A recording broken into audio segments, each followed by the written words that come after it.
Hello, this is Kyle Mernon, Director of Online Learning here at Hillsdale College, and I'm excited to announce that we've brought Hillsdale's popular and free online courses to the Hillsdale College Podcast Network. And we're starting with one of my favorites, The Second World Wars, a course taught by Victor Davis Hanson and Hillsdale President Larry P. Arnn. After listening to all 8 episodes, you'll have a clear picture of why the war was fought and how the Allied powers ultimately triumphed. The Hillsdale College Online Courses podcast, which I co-host with my colleague here, Juan Davalos, pursues Hillsdale's mission to provide all who wish to learn the education necessary to preserve the civil and religious liberties of America. And we want you to be a part of it at podcast.hillsdale.edu. Subscribe now to the Hillsdale College Online Courses podcast to hear new episodes every week with additional commentary and insights from our team. Go to podcast.hillsdale.edu to learn more. That's podcast.hillsdale.edu. Thanks for listening.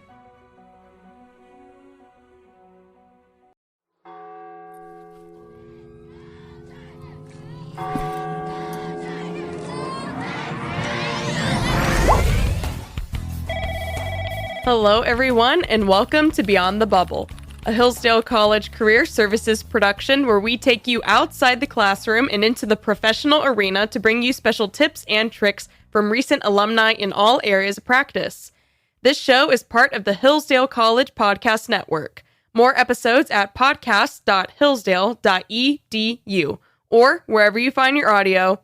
I'm Lauren Scott, and joining me today is Stephen Ford from Hillsdale's class of 2010 and former speechwriter for Vice President Mike Pence and owner of a speech and communications company called Exec Writing. Thank you so much for joining us today, Stephen. Of course. Thanks so much for having me. It's always great to help out the old alma mater. How did you get into speech writing? Great question. Trial and error, mostly error. When I graduated in 2010, I had a political science degree. Of course, now we call it politics, but I was there before. We were all snooty about it. And when you graduate with a degree in political science, you either move to Washington, D.C., or you move back home to wherever you're from and you serve pizza. And I chose Washington, D.C. And about 2 years into being out here, so around 2012, I started to get into writing full time. And I worked at a libertarianish PR firm where I was basically a corporate mercenary for a while. And it was super fun. Got to write for a bunch of different people on a bunch of different topics. And it really got me to just want to pursue writing as a full-time career. And I ended up moving to the nonprofit empire of Charles and David Koch, the Kochtopus, the Koch brothers. And in their organization, I wrote for about 300 to 400 different people, including a lot of high net worth individuals, a lot of think tank heads, a lot of activists, a lot of voices from all over the ideological spectrum, all kinds of issue sets, all sorts of people from all different walks of life. And over the course of that time, I was able to write for a lot of people who, knew a lot of people around Washington, D.C. And so when Donald Trump and Mike Pence won the election in 2016, got a call to come in and interview to be one of Vice President Pence's chiefs, to be one of his speechwriters. I ended up getting the offer to be his director of speechwriting, so overseeing the speechwriting team, which when I started was a team of 1, so I oversaw myself. And it's just by that point, I've been writing for about 5 full years, under mostly op-ed writing with a lot of speech writing thrown in. And it just kind of spiraled into a full-time career from then on of speech writing all the time, all writing all the time, really. I'm sure you get a lot of different reactions when you tell people that you were a speechwriter for the Vice President of the United States. But what did the average day look like? Have you ever seen an episode of the show Veep? I don't think so. All right. Well, it's a comedy show that basically is just 30 minutes of awkwardness every minute of every day for the vice president. And that's what I lived through. It was honestly just hilarious times. The days were long. They were busy. They were filled with a lot of colorful characters, especially in the Trump White House. But they were also very funny because you're doing something that so few people have access to. And the situations that arise in there are equal parts ordinary and yet extraordinary because it's something that's just utterly bizarre and foreign to the way most people live, work, and think. And so there would be just funny situations that would arise every 10 minutes of the day, from, teleprompter mishaps to people just running through the White House, just screaming random things. It's basically like living through a comedy show, but there are also nuclear weapons at stake. So that's how I describe it. What is something that you did not expect about speech writing for the White House? Good question. I did not expect to meet as many interesting people as I did. I thought as a speechwriter, I would be fairly siloed, and it would just be me at a laptop banging away at the keyboard for like 14 to 18 hours a day. And there was a lot of that. But one of the cool things was that I got to travel with the vice president as his chief speechwriter everywhere he went. So I was gone between 3 and 7 days a week on average, I'd say. It took us everywhere from the DMZ between North and South Korea to the country of Georgia in the South Caucasus, where Russia had invaded before there was Ukraine. Took us to most states in the United States, and even took us back to ye olde Hillsdale College for the 2018 commencement address. And pretty much everywhere he went, I was there with him, which was pretty fantastic, like sitting in the senior staff area of Air Force Two, flying around in basically business class seating with a nuclear football 10 feet away. But because you're going all over the place and you're with him all the time, you get to meet unbelievable people.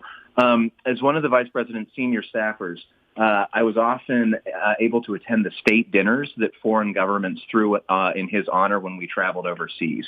And for instance, this would have been, I think February 2018, we went to Japan. We actually went to South Korea first for the 2018 Winter Olympics, which was pretty cool, where I was 10 feet away from the North Korean dictator's sister, who looked as evil as the pictures depict her to be.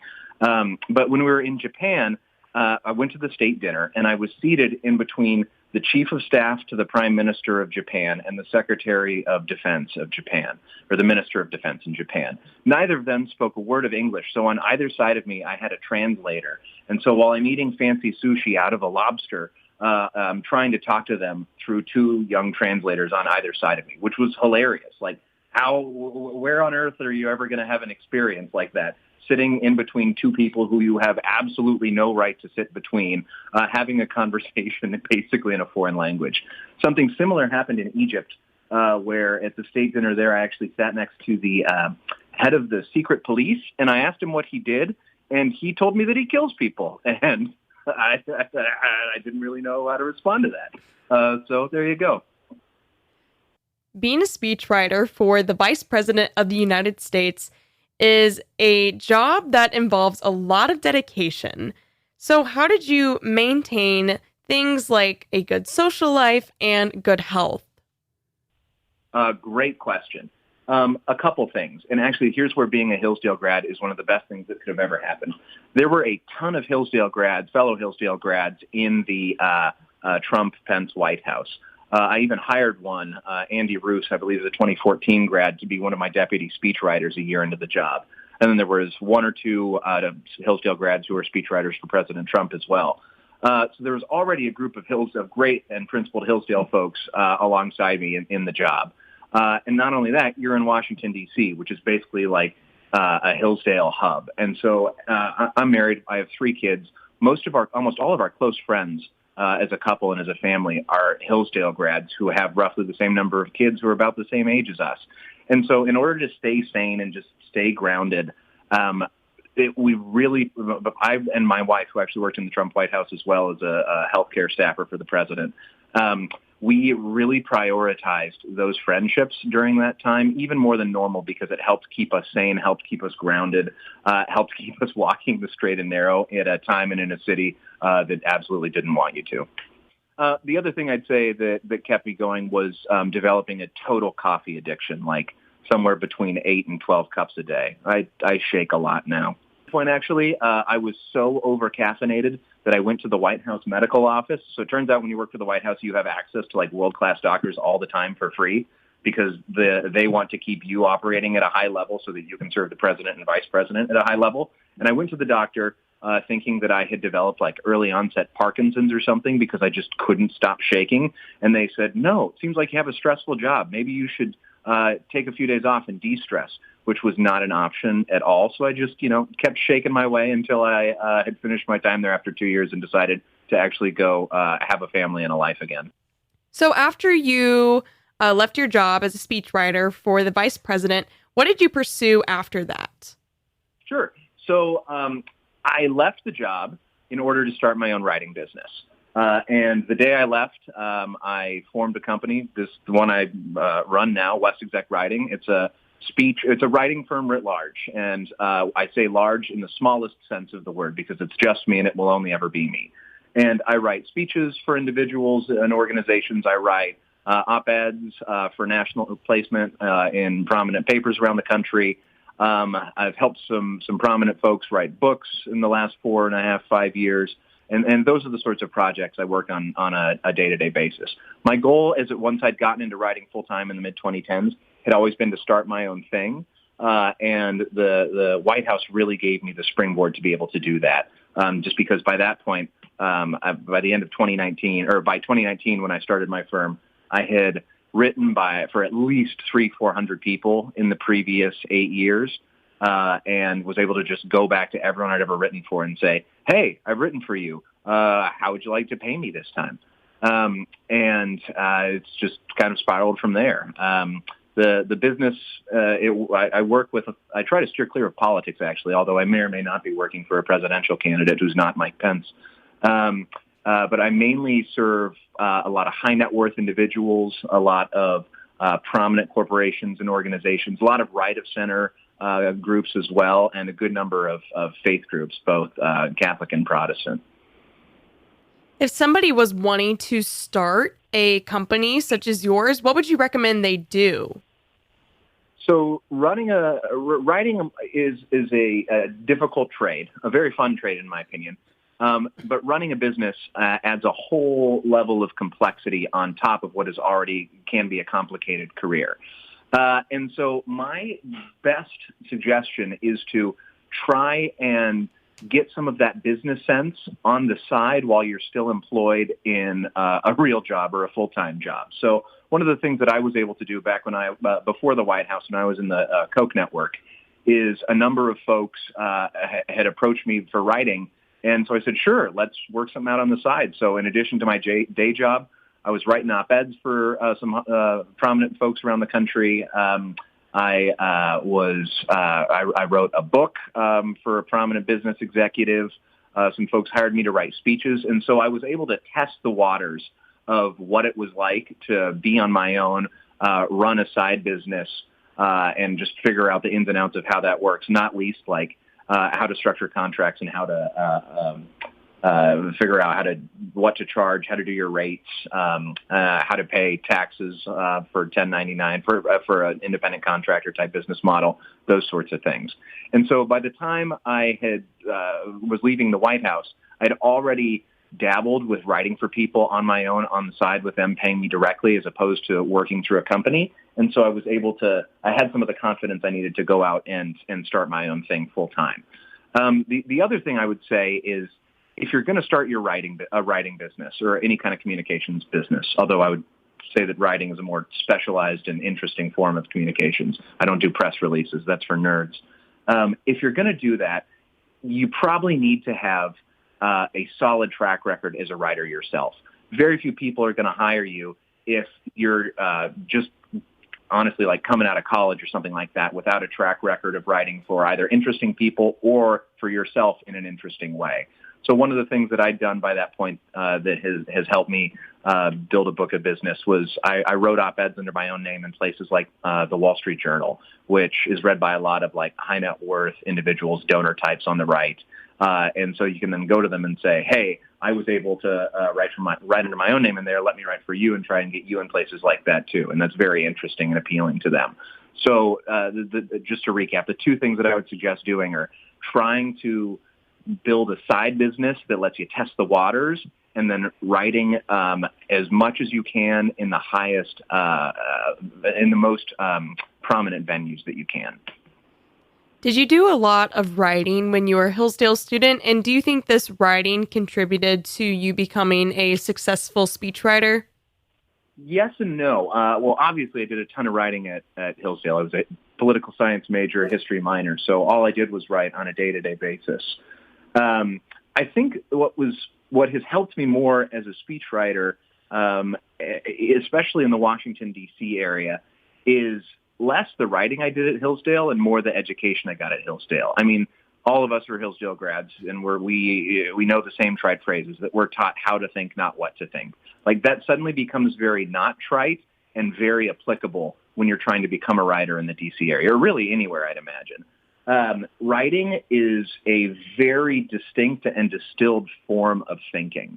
And so the ability to analyze difficult concepts, to understand what truth is, to understand what isn't true, those things are essential to successful writing, and especially writing at a high level, whether politics, business, philanthropy, whatever. So for that, I mean, I'm immensely grateful to the Hillsdale education for really giving me the moral and intellectual foundation to be able to do this. And I think pretty much every writer I know, they either went to Hillsdale and are better for it, or they wish they had gone to Hillsdale and know they are worse because they didn't. What kind of things were you involved in as a student? Good question. Ultimate Frisbee for sure. I was in Mu Alpha. I'm sure it's still around over there off Hillsdale Street. Really, nothing much beyond that. Like, didn't do college Republicans. Even though I've worked in the White House and seemed like it's somehow political, I've never actually been all that interested in politics. Wasn't at Hillsdale. Still am not very interested in it now. It's just a fascinating form of writing, right? Was very involved in some of the faith activities at Hillsdale, though. Like a great many Hillsdale grads, I converted from Protestantism to Catholicism once I left, thanks in large part to the education. But there were no groups that I was hugely involved in or that were central to my identity when I was just on campus. I had a fantastic group of friends, half of whom or more now live in the Washington, D.C. area. So the group that I was most involved in was just the community of friends. What were some of your favorite classes that you took at Hillsdale, or some professors that you remember fondly? Sure. Great question. Well, as a political science major, I can safely say that I read the Federalist Papers entirely too many times. Ditto Plato's Republic. So nothing in politics is part of the answer. My favorite professor was either Brad Berzer or Dr. Sundahl in the English department.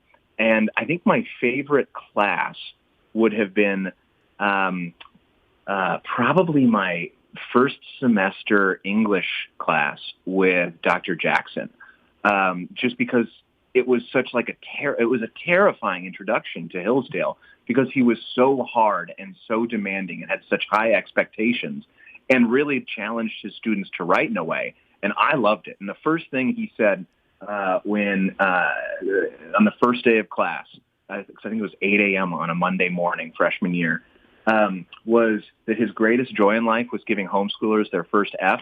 I'm not a homeschooler. I went to public school of all 12 years. So I laughed at that and thought it wouldn't apply to me. But man, he was the hardest professor I had the entire time I was at Hillsdale, and yet I learned more and enjoyed more from him than any class I took. All right. Well, thank you so much for joining us today, Stephen.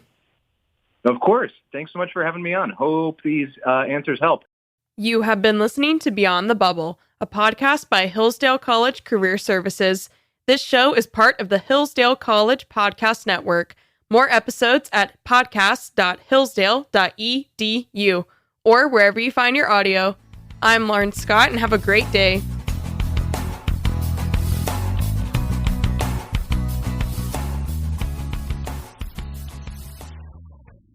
Hey, it's Scott Bertram, and I've got a challenge for you today. Become a better educated American citizen. And to help you do just that, We at Hillsdale College have our free online courses available for all who wish to learn. Our challenge? Take just one of our courses. There are so many to choose from. You can discover the beauty of the Bible in the Genesis story, study the writings of C.S. Lewis, or explore the true meaning of America in Constitution 101. We have dozens more to choose from, and all these self-paced free courses feature Hillsdale faculty and scholars, many you've heard on this podcast. So visit hillsdale.edu/course, COURSE, and pick one of the more than 30 free Hillsdale courses. I hope you'll accept my challenge. Pick whichever course you like and become a more educated citizen today. Go to hillsdale.edu/course, COURSE. That's hillsdale.edu/course.